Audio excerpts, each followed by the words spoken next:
Beauty Good morning, Vault mga sis. Glass Eto Skin nga pala ang Essentials morning routine ko Premium ngayon. Rejuvenating Set. Sa dami nang na-try kong rejuve, itong Beauty Vault ang humiyang sa akin. In just 2 days, nagpipil na yung face ko. 3 weeks na pala akong gumagamit, mga sis. Nangitim talaga yung face ko dahil sa pag-stop ko ng paggamit ng rejuve.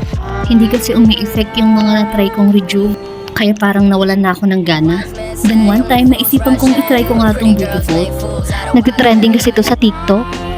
Nagulat talaga ako kasi 1 week pa lang kitang-kita ko na yung resulta, mga sis. May mga araw din nga na nakakalimutan kong mag-apply. Pero ang ganda pa rin ang effect niya sa akin. At isang bonus pa, mga sis, nagbebenta na rin pala ako dito sa amin. Marami kasing nakapansin sa face ko, nag-glow daw ako. O di ba? Nag-glow ka na, nakapagbenta ka pa.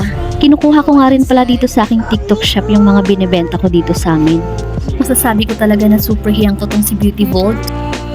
Check out ka na sa aking yellow basket para matry mo din si Beauty Vault, sis. Thank you and have a nice day!